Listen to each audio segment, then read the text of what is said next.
Welcome to I'm Spiritual, Dammit. I'm your host, Jenniffer Weigel, and joining me in studio, best-selling author Caroline Myss in studio. Caroline, thanks for taking time out in your very busy schedule to chat with us. Anything for you. Oh, are you the best? Telling you, I have so enjoyed our conversations over the years, and the first time I had the pleasure of meeting you was when you were launching Sacred Contracts, and I was a reporter at CBS at the time. And I sat down and interviewed you at Transitions Bookstore. May it rest in peace. Wow. Remember Transitions? Wow. And you, Anatomy of the Spirit was one of the first books I picked up and really kind of had on the nightstand with the dog-eared pages. Mm-hmm.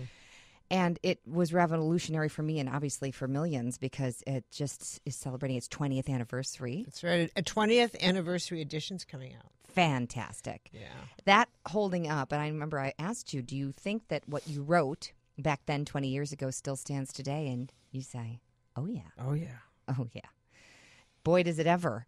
And so now traveling the globe and talking in our current climate of all these different layers of the onion, I was also flipping through some various transcripts of interviews that we've had. We've had you at Conversations with Weigel up at the Wilmette Theater, and we've covered all sorts of topics from politics to energy to aliens.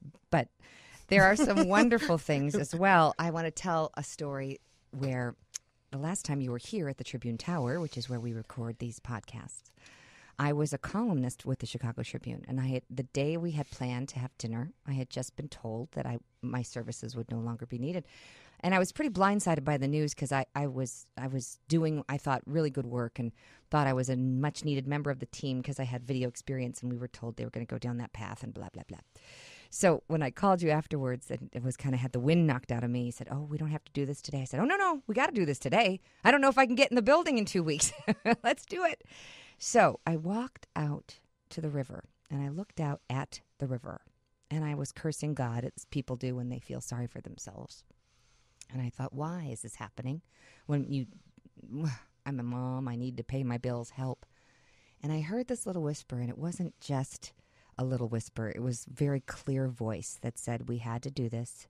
You got comfortable there. We have plans for you. And I looked behind me like, is there a homeless guy talking to me right now? That's how clear it was. And it was definitely another voice. It wasn't me. It wasn't a homeless person. And you talk about gut versus God. And when people say, oh, my gut told me this. And there's a very distinct difference between one's gut and between God. Can you help the listener discern that difference and how you explain people to better understand when something is coming from their instincts to survive and when something is coming from a source outside themselves that's greater than themselves?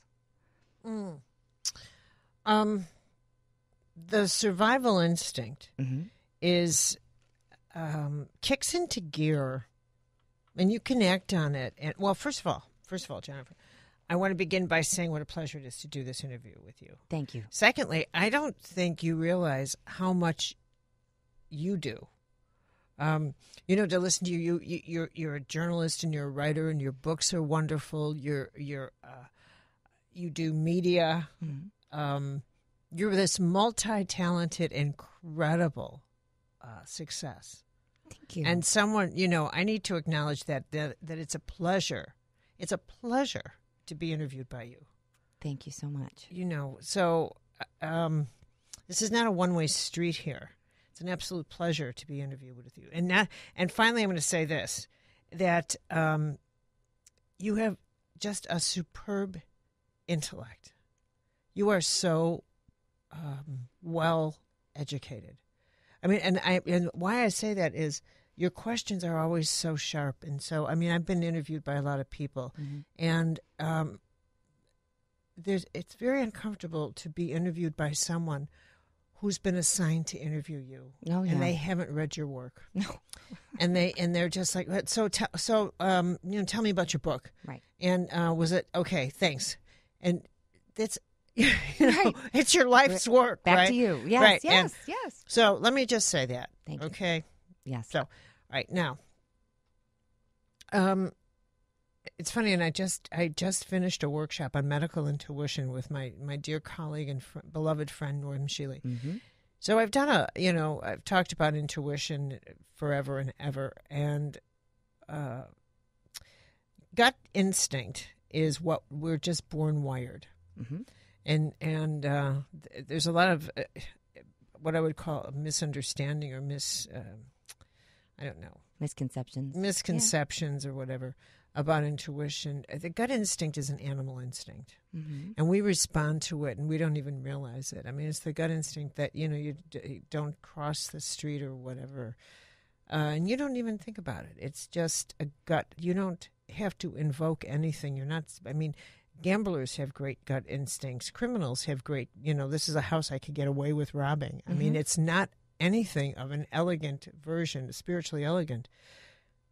But that next level of intuitive refinement is your conscience, because you have a dialogue with that. Mm-hmm. There's an awareness that says, is this right or is this wrong? You have a sense of consequence that now is added to the mixture, that there's a consequence to my behavior here, or to my actions. Either consequence includes another person, or it includes the police, or it includes something to my body. If I eat this, I'm diabetic, and it's a bunch of sugar, something's going to happen here. Right. Then we evolve a little bit more, and that is when we invoke guidance. Mm-hmm. Because with conscience, there's not necessarily an invocation. You're not necessarily saying, is this morally accurate? Right. Am I ethically in a tight spot here? That sense of good and bad, right and wrong, what you might think of as the content of the Ten Commandments, is really the mindset of conscience. But the next level, where you invoke something, where you begin to question the structure of the universe, that it's not just right or wrong, good or bad. It's not a polarity system, that there's something a bit more complicated here, that it's more mysterious than simply polarities, where things can happen out of sequence, out of your plans for your own life. Like, you can be released from a job that you thought you would have for the next 25 years, or that your marriage can break apart, or that something can happen. I did not plan for this. Right. That sends you out on a bridge looking into the sky saying, who's in charge here? Mm-hmm. Did I do something?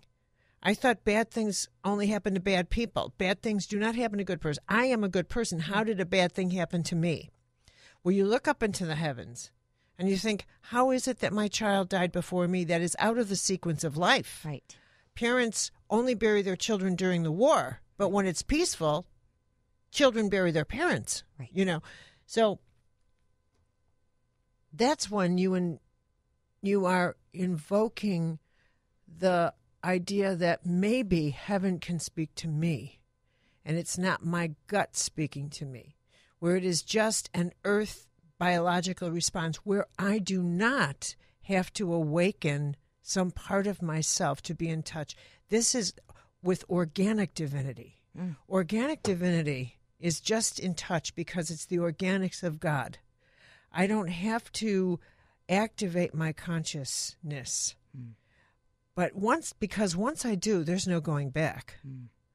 So once I begin to utter the higher prayers and enter into the mysteries of, wait a minute, what's going on here? Mm-hmm. Do my choices have consequences that set other things in motion? Then what happens is I have to operate different sensors, so that I have to activate the sensors of a higher set of myself. So instead of feeling gut instinct, which is fundamentally in my stomach, in my lower back, in my colon area, in the coldness of my hands, my other sensors start animating, things in my heart, the sensors above my waist. My dream state becomes active. Heaven has access to my unconscious in a way, to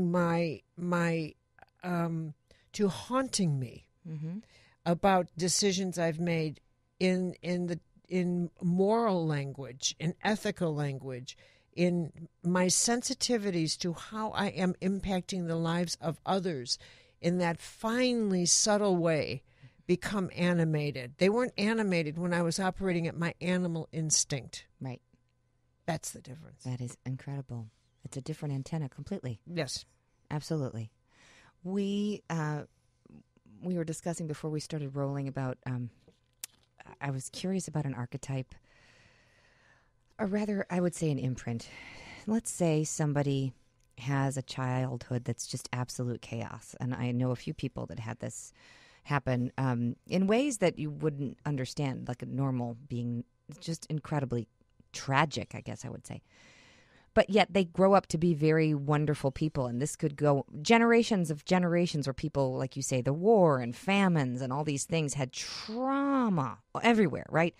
That imprint of trauma, does it follow us always like a cape in systems and reactivating chaos around us unconsciously? Because I know a lot of people who have wonderful, upstanding lives but had traumatic childhood that just seem to bring in a mess, but they don't want to bring in a mess. So I'm wondering if you have some insights with all the work that you do on archetypes, and if the listeners are out there, if you haven't read Archetypes, it's an incredibly eye-opening. Caroline does classes and workshops and videos galore on archetypes. If you don't know yours, get versed.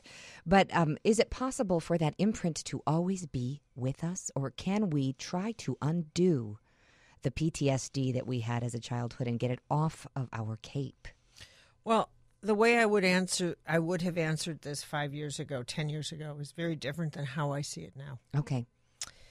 And first of all, you're asking about one archetype, and I no longer would answer it's about one archetype. It's not. We're more complex than that. Several, yeah. Yeah, we're more complex. So somebody who can take, let's read, and let me just say, for those listeners who would say, what's an archetype? For some reason, that word baffles people. So let's have a tutorial here. Yeah, a tutorial, very crash course here. An archetype is a pattern of power. And even if someone said, what's that? Everybody people watches and they label people. Yep. And a label is a pattern, is an archetype. And you could easily, and within a second, you do that. You spot somebody and you say, well, that person's a geek, and I bet that person's a slob, and I bet these are microchip archetypes, but you do it in a microsecond. And here's the thing, people, I always tell them in my workshops, everybody's picked out 5 of your archetypes before you chose the seat you're going to sit in my workshop. You think you're the only one doing this when, in fact, you are so obvious to others. You radiate your archetypal patterns. They're oozing out of you like a garlic dinner. So that's how... Great visual. That is how obvious your patterns are. So your power patterns are that you're screaming them. It's the loudest silence you have. All right. So with that in mind, simple analogies go the best. Okay. So think of a chaotic pattern as a language skill. And now you're going to teach a language skill, and you've got 30 students. And let's say that 3 of them are geniuses. Right. And they are going to learn the language faster than everybody else. And you would say, how come they're so good at speaking chaos? Right. How come they have such a propensity for it? And these others, I can't keep them awake. They're just calm. Right. And no matter how much I insist they learn chaos, they can't do it. Right. And these others just have an average chaos. They speak chaos, but in an average way. But these 3, these 3 are just geniuses. Why, they're almost savants. Okay. Yeah. And it's no different than a language skill.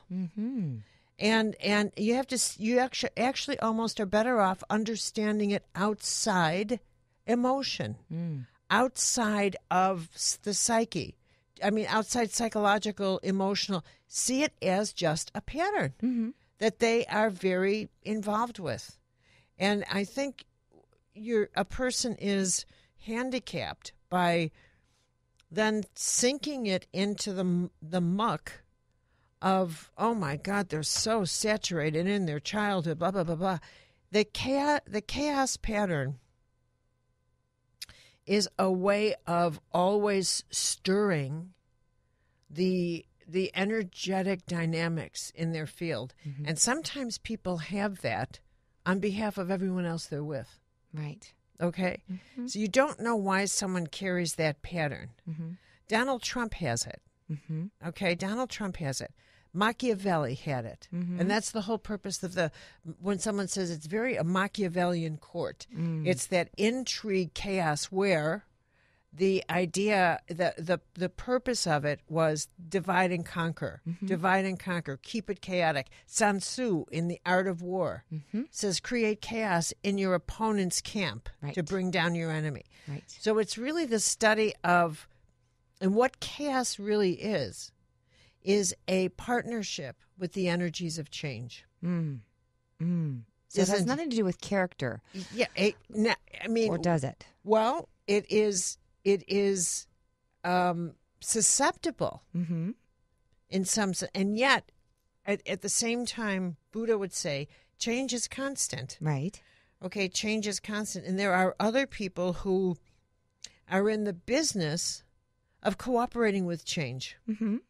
They initiate discoveries Mm-hmm. that will, when you discover electricity, you throw the world of candles into chaos. Sure. When Right. certain discoveries in discovering nuclear energy, we have thrown the world into chaos, and it's never been anything but chaos since. Got it. So it's an interesting thing. Now there are people who exhibit the what chaos is all about and what brings it into our lives, Mm-hmm. and it's the inability to reflect on our actions Mm-hmm. and to bring them to a grounding halt, to make another decision that redirects them. That is the key right there. Right there. More chaos happens because of that inability to ground, reassess, And that's and act accordingly. and that's all they have to do. That's it. That's all they have to do. Mm-hmm. So they embody something where they are unable to engage its opposite. Mm. They're unable to stop that tornadic force. Interesting. And it's not that that option's not open to them. They just can't embrace it vibrationally? Maybe they don't want to. Uh-huh. Maybe it's because somehow or other, and for some, the trauma may be in stopping the chaos Mm. because of what's required in stopping the chaos. You can look at someone and say they don't want to go near their trauma. I don't know that that's true. Mm. I think more often than not, they don't. The greater trauma is stopping the flow of chaos.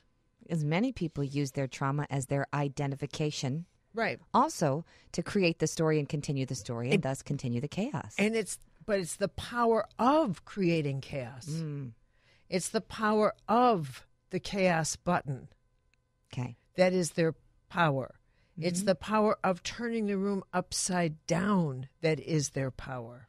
So if someone is listening to this and they have Mm-hmm. someone in their life, whether it's a husband or a brother or a loved one, neighbor, that is this chaos, Mm-hmm. what do they do to get through it? How can they, is there some sort of skill that they can learn to help maneuver it better, or do they just not tangle with it? Obviously, sometimes that's not an option because of families and who you live with and who you don't. What would you recommend someone do? Well, there's certain dynamics that will always cause chaos. One is when you're living with a liar. Yeah. That's a chaos button. 2 is a narcissist. Mm-hmm. They will always create chaos. Yes. So that's 3 is someone who has secrets. Yep. They will always create chaos. Privacy is essential. Secrets will always create chaos. And that is at the core of many relationships, and people think, oh, it's okay, it's a white lie, or it's No. okay, it's not that big of a deal, but it actually is, because it causes leaks in the foundation and chaos. But also telling lies, Yeah. accepting lies and telling lies, Mm-hmm. lying to yourself. Mm-hmm. Self-betrayal is a chaos element. Right. So what you cannot change another person. No. You cannot. What you have to decide is what you can live with and what you cannot. Right. Because you will never change that other person. Mm-hmm. You will not. Right. And what you must decide in yourself is what elements you are initiating or in what way you are participating in chaos. So when somebody lies to you, yeah, if you accept that, if you lie with them, if you're lying along with it, right. if you rationalize the lie, you match that vibration, then you are participating in the creation of chaos in your life. Interesting. If you in any way engage, do the chaos dance, then you have to own, I'm living with it. I'm participating in this. And some of it's learned behavior through survival instincts of childhood, right? If you came from a family of alcoholics, I'm not making excuses. I'm saying if you came from a family of alcoholics and you were taught lie to protect daddy, lie to do this, lie to, all this stuff. So then you get out and you're an adult and it's like you're just so used to always telling white lies to make things look better. Right. It takes an entire reprogramming and an effort that's really hard, but doable. Right. And I think one of the great lies is that you can change another person. And at some point, the decision, needs to be made that the what I want to achieve for my own life in terms of how I want to live is up to me. If I want a tranquil environment, then I have to leave this situation. That's all there's to it. And I need to do what's necessary to do that. And if it means I have to go from living in a 10-bedroom home to a 1-room studio, what is worth more to me? Hiding in 10 bedrooms every different night so that I have 10 bedrooms, right? And letting a tornado chase me, right? Or sleeping calmly in 1 room, even if I have to work 2 jobs. Right. I come into a tranquil room. I no longer sleep with a knot in my stomach. I no longer fear someone blasting into my room in the middle of the night. I no longer am berated. I no longer have to lie to survive. I would take a closet over a mansion. And you know me. We are now close friends. And you know that I mean that. Absolutely. Yes, you did. And Yeah, it's yeah. true because that means the peace, the inner peace, like you say, in a closet is better than any chaos in a 10-bedroom nightmare. You can't. No, you can't. You do know it. the rules of my home Yeah. begin and end with tranquility. That I don't allow chaos in my house. That's right. It just will not happen. Right. So this is where I am as rigorous with what I'm telling your audience as I live it. True. And that living it is another thing. For those listeners who don't know the specifics of Caroline's journey, she was a writer and journalist and editor minding her own business when she was hit with the gift of medical intuition. But always you were intuitive. You talk about at the age of 7 being able to look into homes and sort of sense it like a bat, like you could read the homes and what was going on inside the homes. And you speak very openly about how your mother in particular, just welcomed your intuitive nature as a completely normal thing. And a lot of people listening might not have had that. Yeah, I was, it was always so ordinary. Thank you for that, Mom. But more, more than ordinary, it was fun. Right. But it was always, but in addition to that, I was educated by nuns and priests and who were not either violent or violating. I'm one of those Catholics who was very blessed by my education, by scholars and people devoted to the passing on of knowledge and prayer. Yes. And so for me, I and this was true all the way through to the age of 29, all my graduate school years and postgrad, and so I can honestly say that I was educated by scholars and mystics, even to astrology. Yeah. And so I found that I credit everything to having been educated in an atmosphere where being called to prayer was as vital to me as being called to study. And as learning about the elegance of high tea. All of this went together in the formality of the undergrad school I went to, for example. But I it wasn't just about intuition. Mm-hmm. It wasn't put in those terms. It was put in the approach of what is the skill of the mystic. Right. Because it was, I remember how many times we went into prayer for someone who was ill. Right. The time that Sister Olive had a brain tumor. Mm. And the nuns went, and the college I went to has a chapel where it goes back to 1856 or something, where someone has always, where a nun, not someone, a nun has always been in prayer. Wow. It has been occupied by someone praying, a sister praying. Imagine the vibration of Since that chapel. It Wow. has been open. Wow. And when I was a student, I used to think, is that true?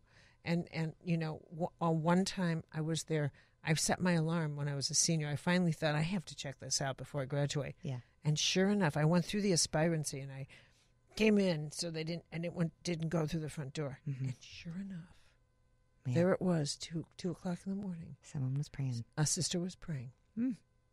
And of course, this chapel was banned from male men. Mm-hmm. This was for the sisters and the Mhm. students. But that moment was so holy for me. Sure. Was so holy. And when I go into prayer to this day, I am visually in that chapel. Absolutely. I am in that chapel. And the foundress of that community was 5 years ago canonized, the 8th American saint, because healings happen there now. A man who was blind and it cataracts over his eyes. Mm-hmm. He still has those cataracts and he has 20/20 vision. Now, this is incredible. You talk about a healing and you say that we can't change another, right? And yet you've experienced, you've seen, you've witnessed, you've helped people heal. These people come to your workshops. They have arthritis and then they leave healed. And we talked about this once on why people cannot hold the vibration of a healing when they go back into life, right? They go back home and they've got a skeptic in the household who says, you can't have some woman talk at you and heal your arthritis. What are you, crazy? Da-da-da. And so while he's not changing her, he's influencing her vibration and bringing down the miraculous heal. No? I would say it differently. Oh, tell me. You bring up such a good point, but Yes. I would say it differently. Okay, tell me. How I would put it is this, and that's that one of the, as a medical intuitive, what I learned as my career kind of began as a medical intuitive. Mm-hmm. But today I would say I'm more of a mystic out of a monastery who happens to have that skill as a medical intuitive. Yeah. And I began there, but I ended up here Mm-hmm. as more of a mystic who's now A teacher and a author. teacher Yeah. and knows about the holy arts I see. of healing. Okay. And I think of myself more there. But what took me along this long path that's 38 years old now, 38 years long, was I started out wondering about, how does medical intuition, what is the skill I have and how does it work? And then charting, how people lose power. Even the language I used was so basic. I didn't know about chakras and all of that. And my focus was on doing readings. And even the language, when I look back, that I used was almost so rudimentary. Give me an example. Like if somebody had a I would say, cancer. that was my first reading, Jen. Really? That was my very first reading. Oh, okay. That was my first reading with Norm Shealy. Mm-hmm. He called, and I didn't even know anatomy. And I said, this man feels like he has concrete in his throat. Wow. Norm Shealy, doctor, Right, Harvard-educated right, brain surgeon. right? Yeah. Mm-hmm. And that was it. I said he has concrete in his throat. Yeah. Anyway, eventually, I would start speaking in anatomical terms. Well, he's got a pressure in his heart chamber, and so it was basic language. And then Mm-hmm. Norm would say, "Do you know why?" Hmm. And I'd say, and I would start getting impressions. Well, he's got this going on in his life. So then I started to tie one thing left to another. And then eventually where I became good, helpful rather, was that I could see the illness forming, coming in, which is where medicine could not pick it up. There was no blood test that could pick it up, no urine test. And I'd say, Norm, this person's going to have this illness. He's got 3 months, 6 months, whatever it is, because it's coming in. And this is the pattern or patterns. And if he could deal with these patterns, he's got a chance of reversing this. Okay, then eventually, so that I began to understand the power of thought and energy. And eventually, okay, then as that progressed, nowhere along the line was I interested in healing. Or then I thought about healing. Right. Because Norm would say, what can they do to heal this? And I thought, I don't know. And then I started to wonder, what can they do? Right. Okay, so then as I asked those questions, that body of work began to talk to me. Right. And then I thought, how come people aren't more active about, why don't people want to heal? Right. So then that body of work began to talk to me. So then I got through that body of work. And then I thought, there's got to be more to that. There's got to be more here. I mean, we're more complicated than it's simple as either it's positive or negative energy. It got to be more than this. And then the body of archetypes opened up. Right. Okay, so then that happened. But with archetypes, and I was there studying that 18 years. Right. Then I thought, this is fine and this is rich, and everybody needs to know their archetypal patterns. They have to, because they enter into the impersonal realm there. But still, that did not address. This does not address suffering.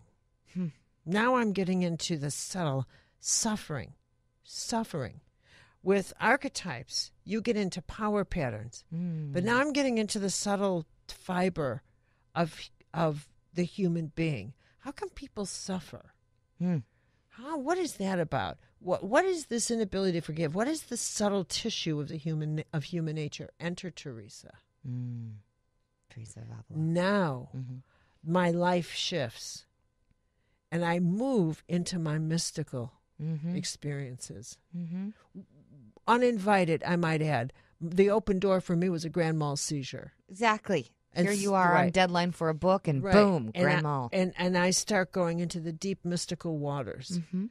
And now I'm looking at human beings thinking, you're not in pain, you're suffering. You don't even know where you are. Right. You don't even know what's happening to you. And you don't even get the world behind your eye. You don't even have the vocabulary to access. You're not suffering because of guilt. You have sinned against another person, and because what you have done, you've did knowingly. You knowingly harmed that person, and you don't even get that guilt is the knowing act of harming another. And you can't clean yourself out because you are not using the word sin. You're not saying, I did this knowingly. This is harming the soul. All right. Pursuing. Yeah. From here, I began to see the forced humiliation and the fear of being humiliated had on not just the ego, but how the fear of being humiliated prevented a person from praying.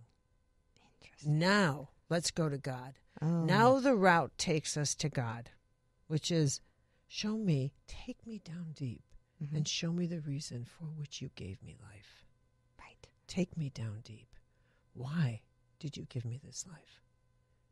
If you're afraid of being humiliated, you can't be humble. How can you handle that revelation? Right. What is the real key to self-esteem, to clear guidance? It's self-esteem. Right. To esteem one's self so that you do not fear being humiliated, so that you can have an experience so profound that you do not need the validation of another person, so that you can exist within such a profound experience like healing outside the speed of an ordinary person, so that when others come up to you and say, it's not possible that this happened. It's not possible. I'm sorry, but it's not possible. Right. That you can stand in the truth of what you've experienced in your body. This cancer did heal. Mm-hmm. I did have this cancer, and now I don't. Right. And I don't need you to validate this. In fact, I don't even need to tell you about it. Right. I can experience something so profound and keep it under my vow of silence. Right. I don't need to say that. Because if you're weak and you need validation, you will bring it like pearl before swine. Yes. And you will put it out there and say, see what happened to me. And when others who are intimidated by that type of intimacy with God will say to you, you unworthy thing, you must be insane. I know you never had cancer in the first place. Right. As they often do. She must have never even had that disease. Right. And then what happens? You develop a different kind of disease. Right.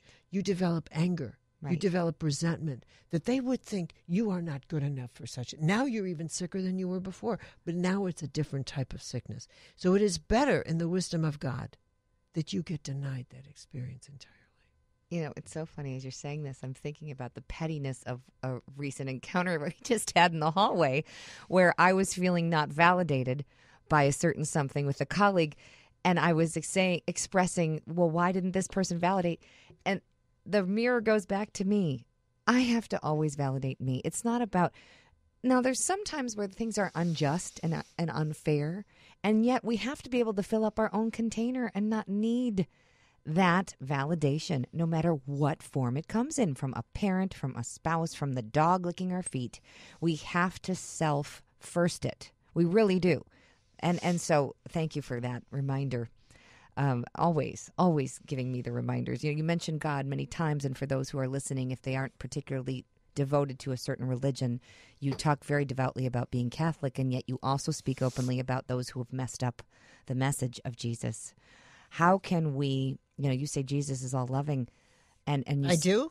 Well, here's what you said. Hold on, let me get out here. Psychics, Healers, and Mediums, Chapter 8, Carolyn, is the featured chapter of my latest book, and you talk about, well, first of all, there's so many things you talk about, but we were talking about God, and you were talking about as a God-loving woman and as a Christian, and as a Catholic, rather, I should say, that you were discussing how people have completely messed up the message of Jesus, and that by doing so, they are killing over him, and they are they're out of alignment about that. And it's unfortunate that somebody as loving, here we go. So I get to say this. This is a mythology that there is this off-planet God. And if you're really close to God, God will take your money and make you suffer. And it's like we play this really coy game with spirituality. This is you. Where you want to pray, but not that much. The other reason that people do this is because they want to retain their relationship with darkness, because it's convenient and it works. People do not trust light. They trust darkness. They want to make sure they can still lie and do things in the dark. Whereas if you decide to really tune into your intuition, really fast, you've got it, you own it. I heard that. I'm clear. When you stay in the darkness, you can say, I'm not so sure. And then you do whatever you want. People do not like the light. There's no buzz in it. It's not erotic. Darkness is erotic. There's a buzz. And what we have is a fear of the light, just like you have a fear of being fully healthy. And then I say, why would people fear being fully healthy? And you say, the fear is that once you're healthy, you cannot be vulnerable. Once you're healthy, you cannot go into your excuses. And you can never ask for help. You can be asked for help, but you cannot be vulnerable. Once you're fully healthy, then any kind of fragility is not allowed, and that capacity to need someone is going to go away. Words of wisdom from Caroline. That's right. But, this off-planet God of punishment and sin is the core of what many Catholics that I know believe, and the fear of, if I don't pray enough and do enough Hail Marys, then I'm not okay in God's eyes. How did we mess that up? Well. How do we get back to the core of the message of what it was found, how it was founded? In many ways, I think we can't ourselves, which is why I think the whole system's coming down. Interesting.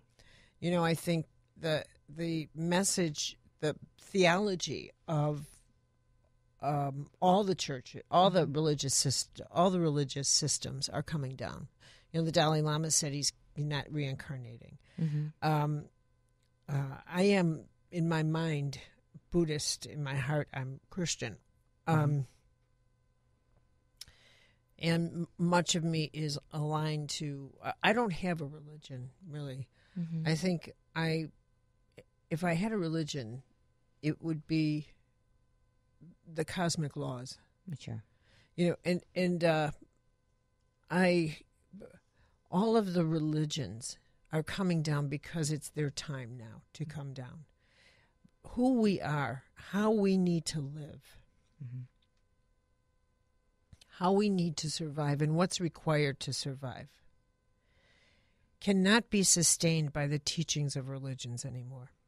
Mm-hmm. Religions no longer have a message that is capable of supporting the evolution of humanity. All of the religions teach superior, like especially the three Abrahamic religions, all of which share the message of being a chosen person, being the chosen religion, and they are killing over that. And there's no, that is all mythic. Okay, so all three of those religions, we are now at war. We are now on the precipice of whether or not we can disengage from those ridiculous myths about real estate in the Middle East that supposedly came from a god with a deed that no one can find, and a story of a half-god, half-man Messiah, and the third with a jihad-breathing prophet who gives permission to bring destruction on everybody who doesn't believe in that religion. With rewards of 40 virgins. 70. Sorry. Golly, can't forget the other 30. Right. And all three are nonsense. And this planet can't sustain any of these myths anymore. It just can't. They all have to come down. So we have two popes in the Vatican. We have a Dalai Lama who says he's not coming back. We have all kinds of things happening that show that the decay of mythologies. We have empty churches, empty synagogues. We have violations of the core teachings of each of these religions constantly. The fundamentalism in any of its forms is an absolute violation of the teachings, of the high mystical teachings of a religion. It's the war zone. It's the war zone. It's deciding to use the name of their God to kill others. And that's where most of their population is now going, away from the high mystical teachings and into the trenches. The highest population for any of these religions is in the war zone, okay? Right. So it shows you that you go to the fundamentalism when it's not surviving, and it's the fundamentalists that go to the bunkers and say, bunker in and let's kill everybody that's trying to bring change because change is coming. Right. So when you say, what can we do this progression, we're in the most vulnerable time of all. In fact, we are in the greatest turning point in the history of civilization, Jen. Right now. The history of civilization. That's a huge sentence, and I'm a wordsmith like you, and I choose my words very, very carefully. And the history of civilized people. So we see the rise of barbarianism everywhere. We see the rise of country against country and citizen against citizen. We're going backwards, not forward. We see that we have become a country that has no idea what its values are. No idea. So they're going backwards to values they once had, thinking that will salvage a country that is rapidly spinning out of control. We'll go backwards. We'll go to values that had before the Civil War. We will do, and because we cannot imagine ourselves as a country that has to participate in global cooperation. We have no template for that because we've always been the country that's dictated the rules. Right. So we cannot imagine ourselves actually cooperating, actually not dictating, except that.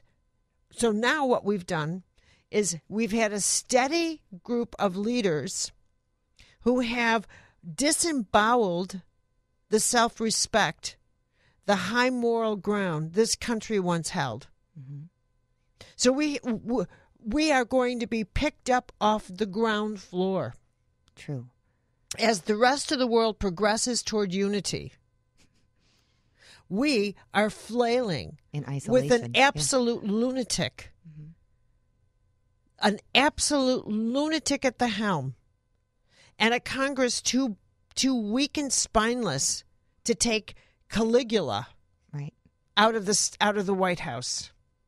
And do you think even that is divine? I've interviewed a lot of people who think we had to get this far into this chaotic state to make the change and have the pendulum swing the other way. Did it have to go like this? Well, I think with every decision, a path opens up. You can take the wisdom one or the woe. Right. And I think pride and fear always ends up with the woe or the fate path versus the destiny or the wisdom. Right. If we had an option in Hillary. Mm-hmm. Okay. And while all these people may be saying, Hillary, blah, blah, blah, and start gagging. Right. What you had there was a choice of, I see for all the flaws. Mm-hmm. If you put the two together, for all the flaws, and there were many, nobody sat back and said, have we ever had perfect politicians?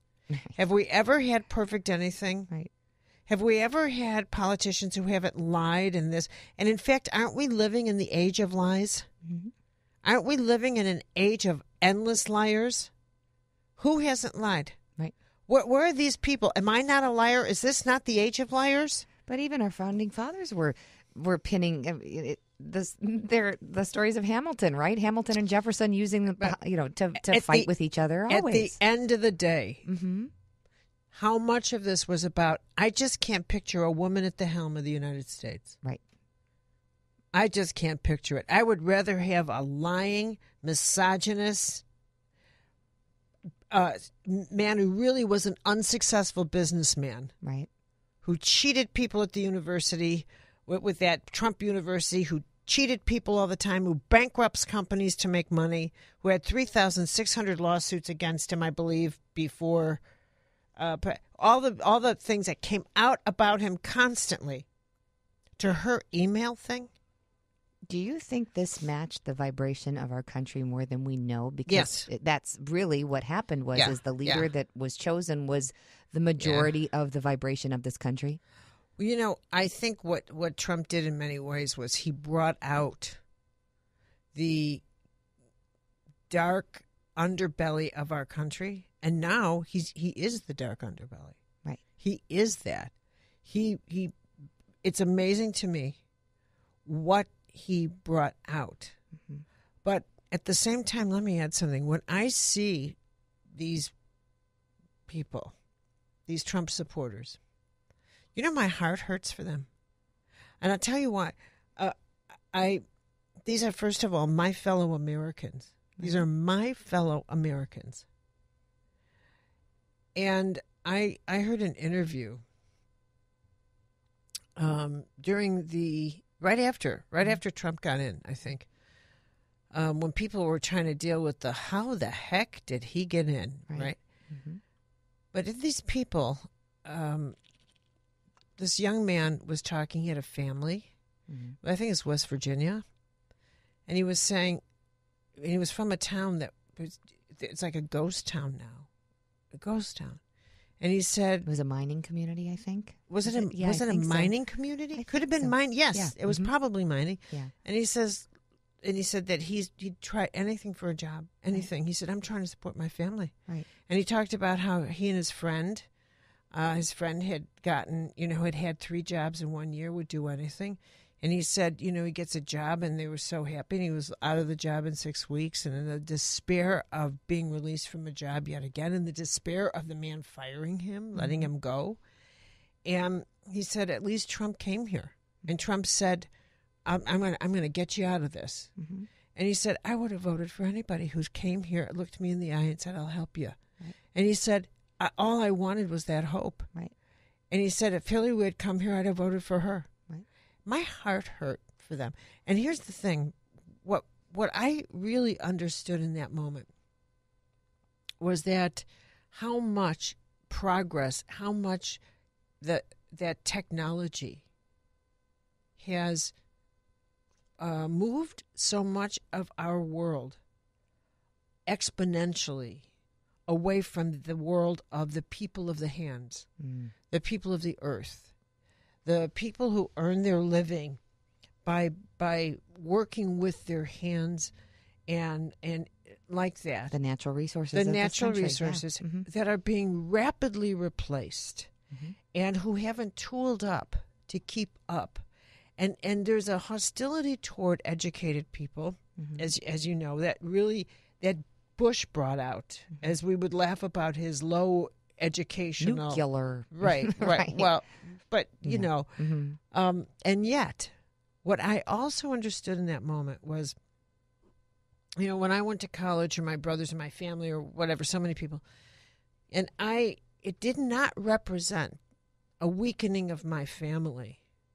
Because, I could get a job in Chicago, right? You could get a job in Chicago where your family was from.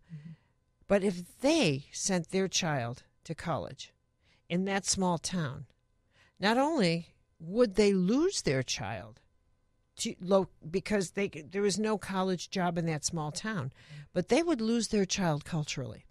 Sure.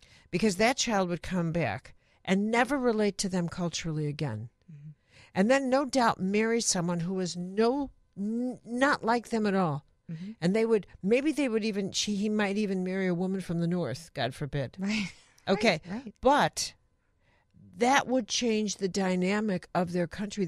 Their family, they would lose their son or daughter with education. Right. So it's the enemy of their small enclave of culture and their progress. So when someone comes in and says, I will make sure that you never have to leave your town, that nothing will change, that you can hold on to each other, that you don't have to get an education, that you can just stay put, they're going to hold on to that big lie, right, as long as they can. We talked about the power of forgiveness earlier, and that bad things happen to good people. We can't control what happens to us, but we can control how we react to what happens with us. I want to wrap things up with the story of David Paladin that you shared, the Navajo who had incredible struggles when he was in the war. If you could share that with our listeners, I think that would be very beneficial. Oh, I don't even know how far back to go because that's a long story. Well, he was in the war. He was in the war, and he was a Navajo. He was a Navajo, and he went. And David told me the story himself. Yes. And I met him at Council Grove, Kansas, around 1984. And he was also an artist. And David, but I'll never forget him telling me this. He was smoking a cigarette, and he was kind of laughing like, well, I have kind of a hell of a story. And when he left the reservation as a young man, and he joined the Merchant Marine, lied about his age, and met other young men who had joined the Merchant Marines, and he wasn't he an alcoholic, a very young age? Yes, he was an alcoholic, and I guess he got involved in international, jumped on international boats, and and there he met young men from Europe who he had done the same thing, and the ships were sailing around the South Seas, and there he saw, and this is in the 1930s. Okay. And he saw that the Japanese were, kind of moving their armadas around there, and they had invaded the Philippines, and they had gone into, they were invading China and that, and he was drawing what he was seeing. he got back to the United States. He turned the drawings in. And interestingly enough, he didn't become a wind talker and join he joined the army and he went to Europe. Okay. Anyway, he was caught. He was captured by the Germans? He was captured by the Germans. And they tortured him. Of course, he didn't look like an American soldier, particularly because he was a Navajo. He had very much the Indian look about him. And they nailed his feet to the floor. I mean, they really tortured him. And then they were going to send him to a concentration camp. They did not send him to a German POW. POW, yeah. And as they were kind of dragging him on the train to ship him out, the guard that was dragging him was the guard that had been with him as a merchant marine friend. He remembered him. He remembered him. And somehow he got him off and got him sent and said, this is an American soldier. We can't do this. And how he had the clout to do that, who knows? But David ended up in a POW camp and in and out of delirium and et cetera, et cetera. One of the guards there apparently took leeches and used it on his wounds, et cetera, et cetera. But that terrified. He was, however it is, he remembered it. Anyway, at the end of the war, the end of the war, he was shipped back home. He was crippled, and he ended up in a veterans hospital, where he spent the next 2 or 2.5 years of his life.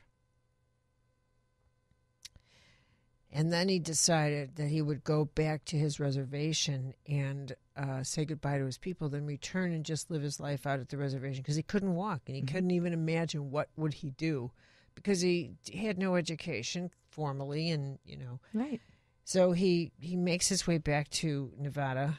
To the reservation. Arizona. And he said as he kind of was dragging himself back to the reservation, his people had seen him. This was the first time in 10 or 12 years. And he had crutches and et cetera. And they said, Chetla, hey, what happened to you? And he said, in my people, they listen to you tell your story 3 times, and that's it. They give you 3 times to get your spirit back. You tell the story 3 times to a circle of elders. And why is the number 3 significant? That's the thing. That's it. Yeah. It's 3 times. Okay. Because it obviously is 3 times. And after the 3rd, if you say it more, it then harms you instead of heals Their you. belief was if you tell it a 4th time, you start sending your spirit out again. So they listen 3 times. Not to comment, not to this. Their role is, as you're listening, they're praying to help you pull it back. Bring your spirit back. Bring your spirit back. Help you heal.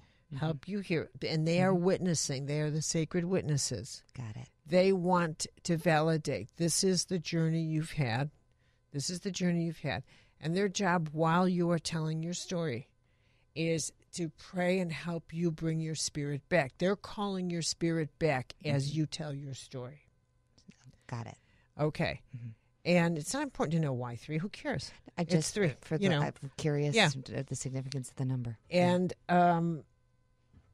so he was sitting with the elders. It didn't work. He couldn't walk afterwards. So they took him and they tied a rope around his waist, and they said, "Your spirit's not back, and no man lives this way. You can't live this way. What you are hollow." And they said, "Then we have to let you go, or now you do this." And they threw him into very deep, cold water. And they said, either you call your spirit back here or we will let you go, because no one lives without a spirit. It is not possible to walk the earth empty. To walk the earth empty. And they let him go. And he said it was harder for him in that water to call his spirit back, to make his spirit come back into his body that was so angry, so bitter, so full of pain. And to say to his spirit, no, you have to come in now and resurrect me. You have to, because the conditions upon which his spirit would come in is that you let that pain go or I'm not coming in. So right there in that cold water, the negotiation, the contract was made. I will let it go. Well, then let it go, because I will not come into that body. Right. And so he had to consciously there in the water say, I forgive that guard. And then the guard said to him, I was trying to save your life. I had no medicine, but the maggots were eating the disease. Right. One after another, he saw the higher purpose of what had been done.